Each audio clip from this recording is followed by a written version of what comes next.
بسم الله الرحمن الرحيم.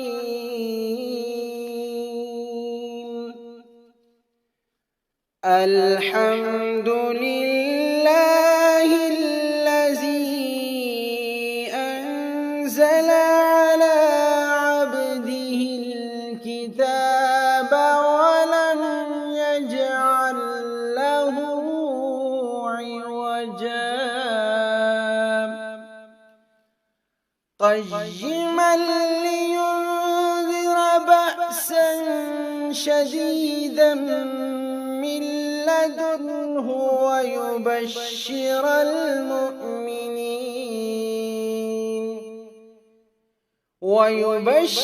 المؤمنين الذين يعملون الصالحات أن لهم أجرا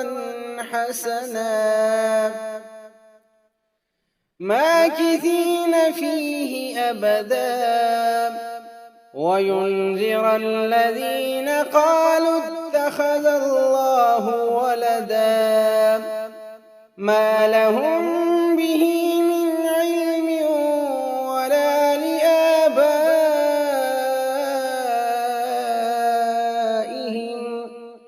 كبرت كلمة تخرج من أفواههم إن يقولون إلا كذبا، فلعلك باخع نفسك على آثارهم إن لم يؤمنوا بهذا الحديث أسفا. إنا جعلنا ما على الأرض زينة لها لنبلوهم أيهم أحسن عملا، وإنا لجاعلون ما عليها صعيدا جرزا.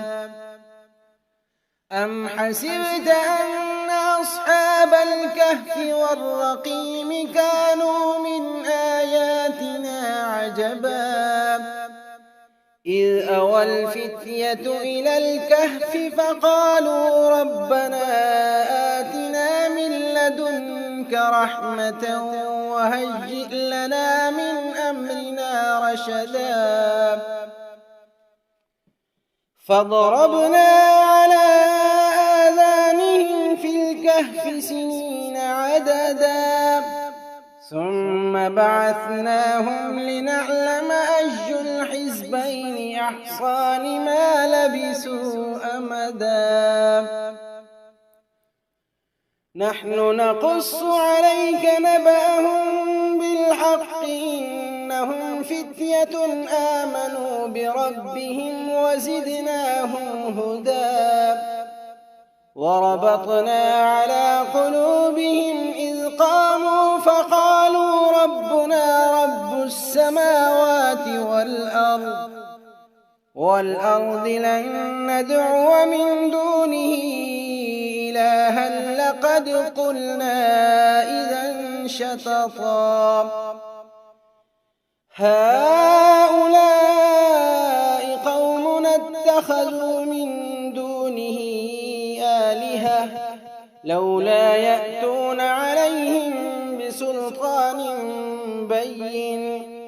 فمن أظلم ممن افترى على الله كذبا. وإذ اعتزلتموهم وما يعبدون إلا الله فأووا إلى الكهف ينشر لكم ربكم من رحمته ويهيئ لكم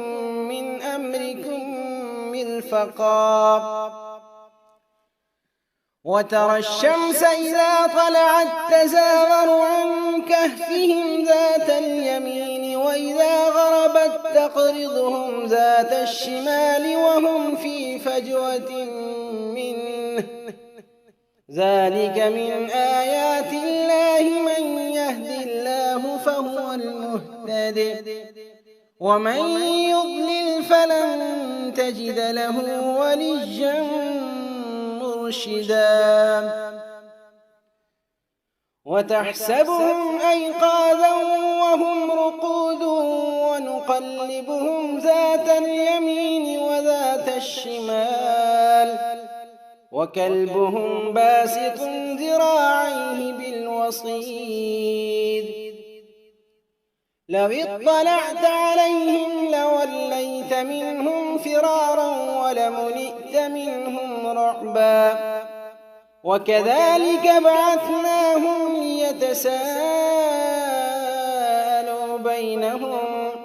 قال قائل منهم كم لبثتم قالوا لبثنا يوما أو بعض يوم قالوا ربكم أعلم بما لبثتم فابعثوا أحدكم بورقكم هذه إلى المدينة فلينظر أيها أزكى طعاما فليأتكم برزق منه وليتلطف ولا يشعرن بكم أحدا إنهم إن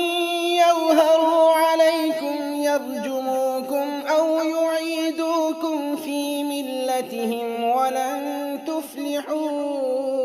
إذا أبدا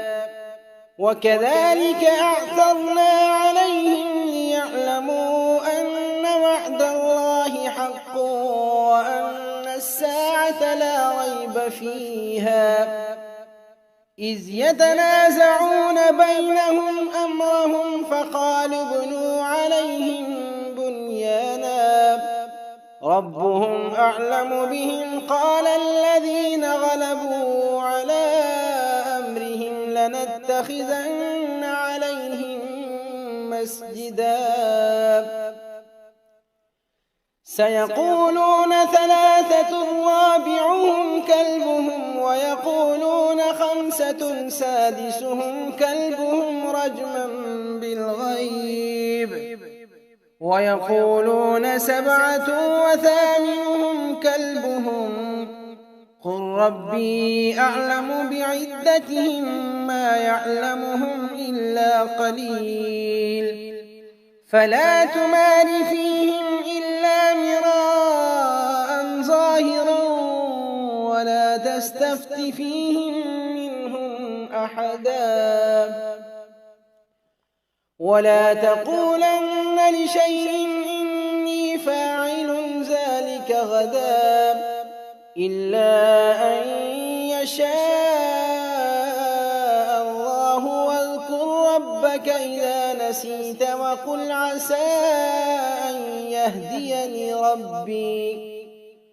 وقل عسى أن يهديني ربي لأقرب من هذا رشدا ولبثوا في كهفهم 300 سنين وازدادوا 9 قل الله أعلم بما لبثوا له غيب السماوات والأرض أبصر به وأسمع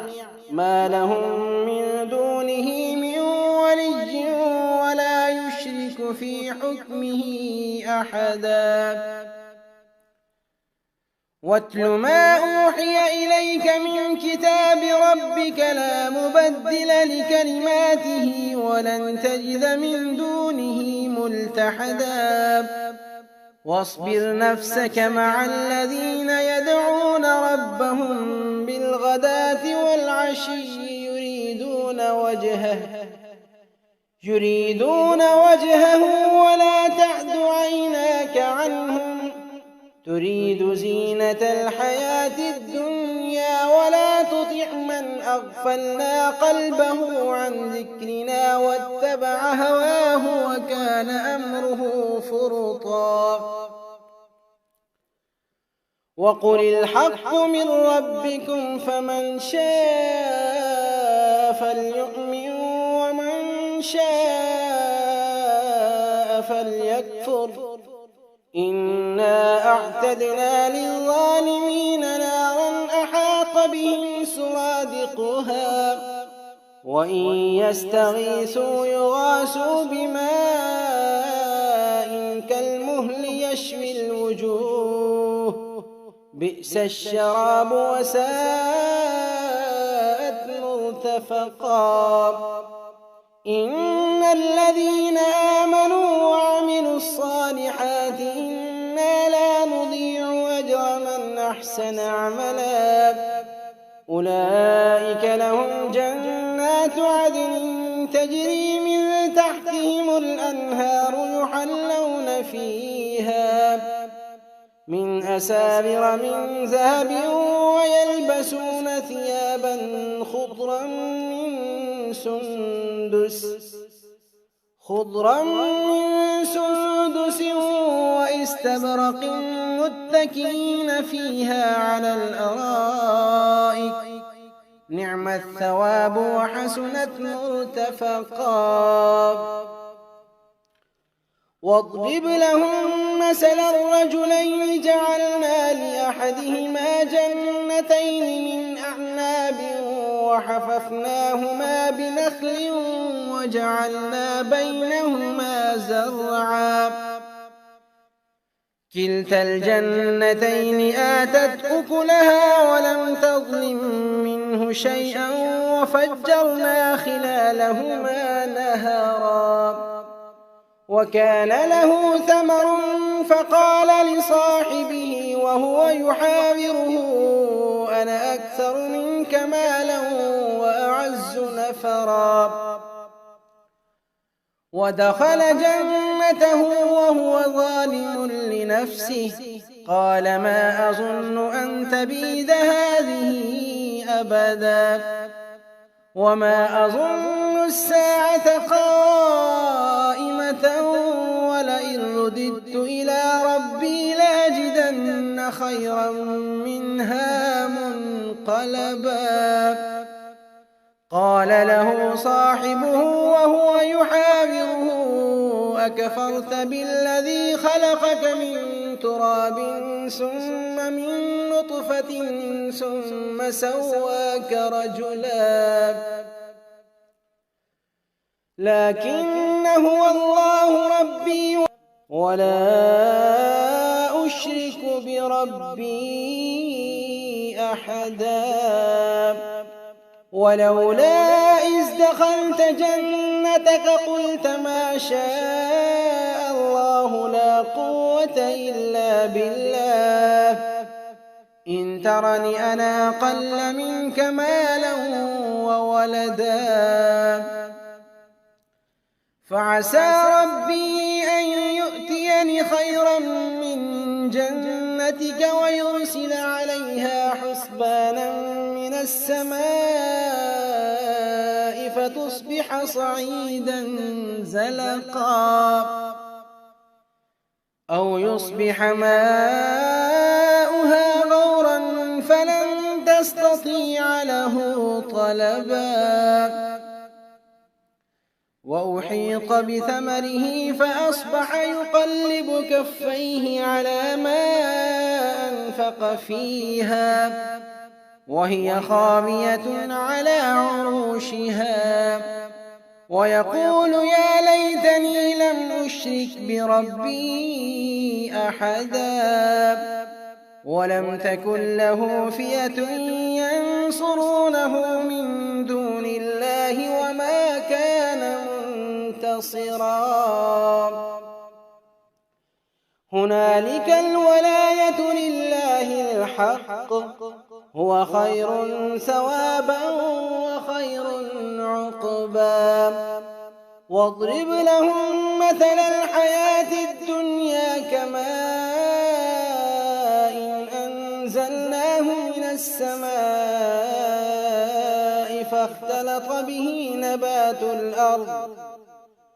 فاختلط به نبات الأرض فأصبح هشيما تذروه الرياح وكان الله على كل شيء مقتدرا المال والبنون زينة الحياة الدنيا والباقيات الصالحات خير عند ربك ثوابا وخير أملا ويوم نسير الجبال وترى الأرض بارزة وحشرناهم فلم نغادر منهم أحدا وعرضوا على ربك صفا لقد جئتمونا كما خلقناكم أول مرة بل زعمتم أن لن نجعل لكم موعدا ووضع الكتاب فترى المجرمين مشفقين مما فيه ويقولون يا ويلتنا ما لهذا الكتاب لا يغادر صغيرة ولا كبيرة إلا أحصاها ووجدوا ما عملوا حاضرا ولا يظلم ربك أحدا وإذ قلنا للملائكة اسجدوا لآدم فسجدوا إلا إبليس كان من الجن ففسق عن أمر ربه أفتتخذونه وذريته أولياء من دوني وهم لكم عدو بئس للظالمين بدلا ما أشهدتهم خلق السماوات والأرض ولا خلق أنفسهم وما كنت متخذ المضلين عضدا ويوم يقول نادوا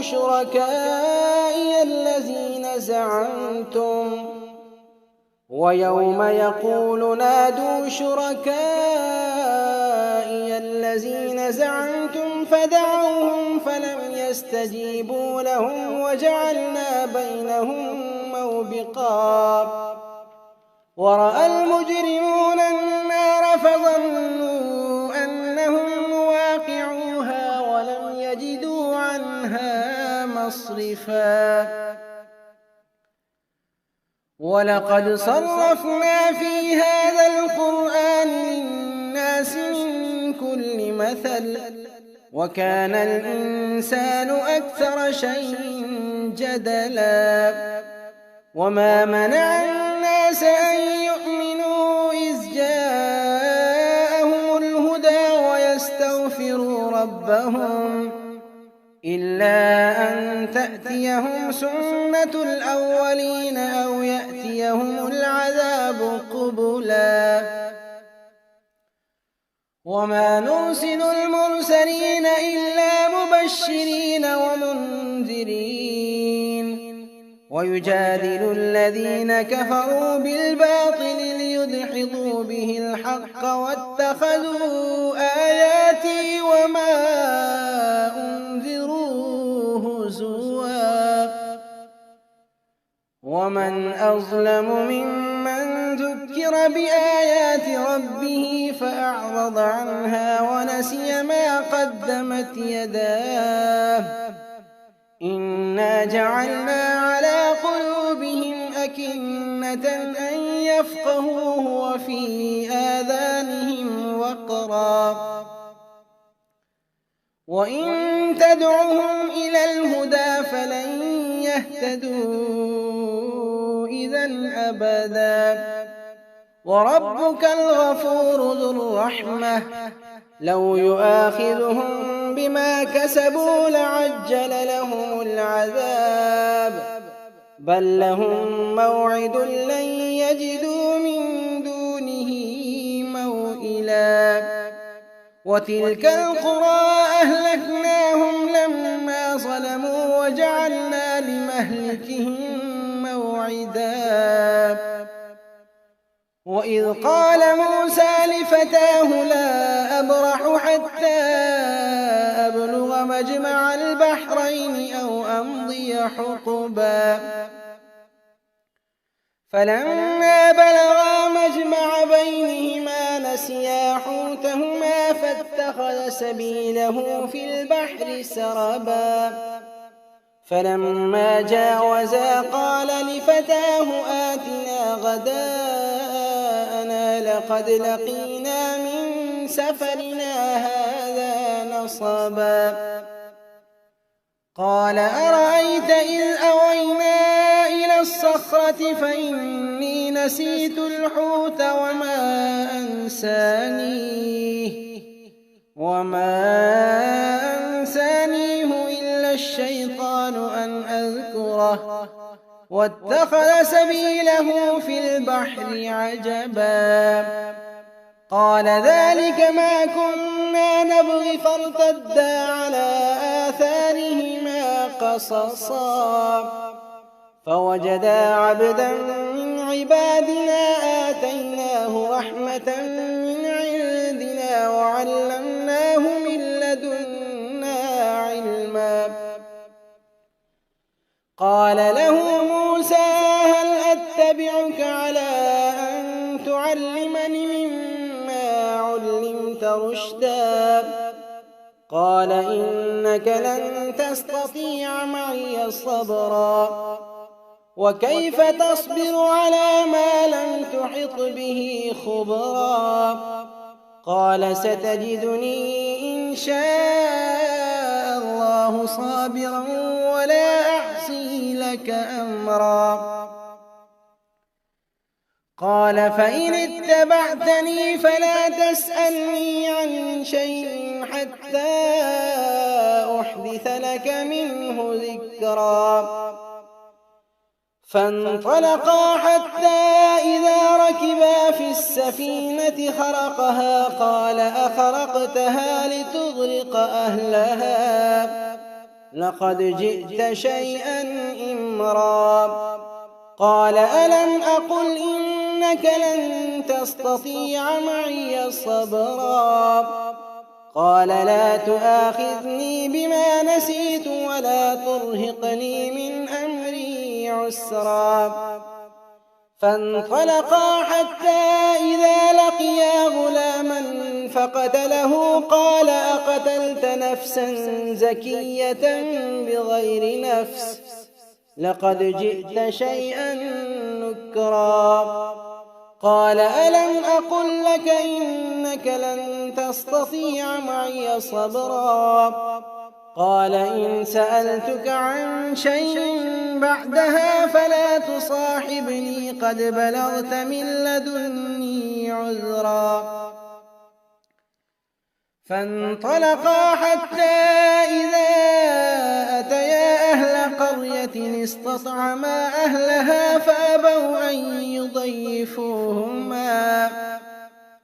فوجدا فيها جدارا يريد أن ينقض فأقامه قال لو شئت لاتخذت عليه أجرا قال هذا فراق بيني وبينك سأنبئك بتأويل ما لم تستطع عليه صبرا أما السفينة فكانت لمساكين يعملون في البحر فأردت أن أعيبها وكان وراءهم ملك يأخذ كل سفينة غصبا وأما الغلام فكان أبواه مؤمنين فخشينا أن يرهقهما طغيانا وكفرا فأردنا أن يبدلهما ربهما خيرا منه زكاة وأقرب رحما وأما الجدار فكان لغلامين يتيمين في المدينة وكان تحته كنز لهما وكان أبوهما صالحا فأراد ربك أن يبلغا أشدهما ويستخرجا كنزهما رحمة من ربك وما فعلته عن أمري ذلك تأويل ما لم تسطع عليه صبرا ويسألونك عن ذي القرنين قل سأتلو عليكم منه ذكرا إنا مكنا له في الأرض وآتيناه من كل شيء سببا فأتبع سببا حتى إذا بلغ مغرب الشمس وجدها تغرب في عين حمية ووجد عندها قوما قلنا يا ذا القرنين إما أن تعذب وإما أن تتخذ فيهم حسنا قال أما من ظلم فسوف نعذبه ثم يرد إلى ربه فيعذبه عذابا نكرا وأما من آمن وعمل صالحا فله جزاء الحسنى وسنقول له من أمرنا يسرا ثم أتبع سببا حتى إذا بلغ مطلع الشمس وجدها تطلع على قوم لم نجعل لهم من دونها سترا كذلك وقد أحطنا بما لديه خبرا ثم أتبع سببا حتى إذا بلغ بين السدين وجد من دونهما قوما لا يكادون يفقهون قولا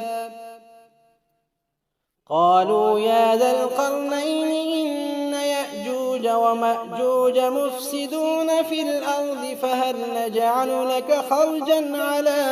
أن تجعل بيننا وبينهم سدا قال ما مكنني فيه ربي خير فأعينوني بقوة أجعل بينكم وبينهم ردما آتوني زبر الحديد حتى إذا ساوى بين الصدفين قال انفخوا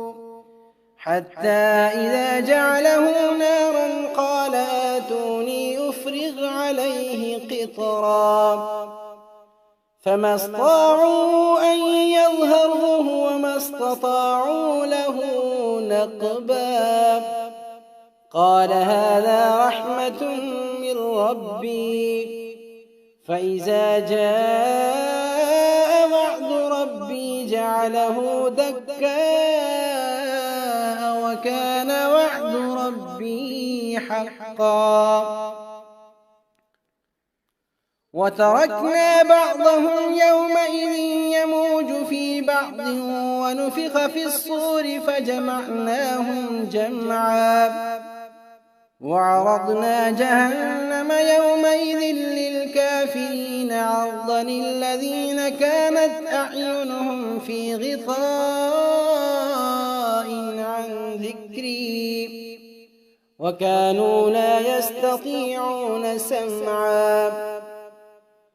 أفحسب الذين كفروا أن يتخذوا عبادي من دوني أولياء إنا أعتدنا جهنم للكافرين نزلا قل هل ننبئكم بالأخسرين أعمالا الذين ضل سعيهم في الحياة الدنيا وهم يحسبون أنهم يحسنون صنعا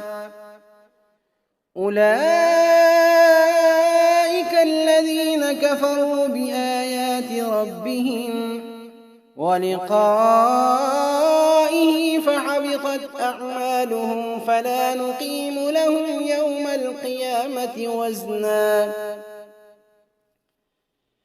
ذلك جزاؤهم جهنم بما كفروا واتخذوا آياتي ورسلي هزوا إن الذين آمنوا وعملوا الصالحات كانت لهم جنات الفردوس نزلا خالدين فيها لا يبغون عنها حولا قل لو كان البحر مدادا لكلمات ربي لنفد البحر قبل أن تنفد كلمات ربي ولو جئنا بمثله مددا قل إنما أنا بشر مثلكم يوحى إلي أنما إلهكم إله واحد فمن كان يرجو لقاء ربه فليعمل عملا صالحا ولا يشرك بعبادة ربه أحدا.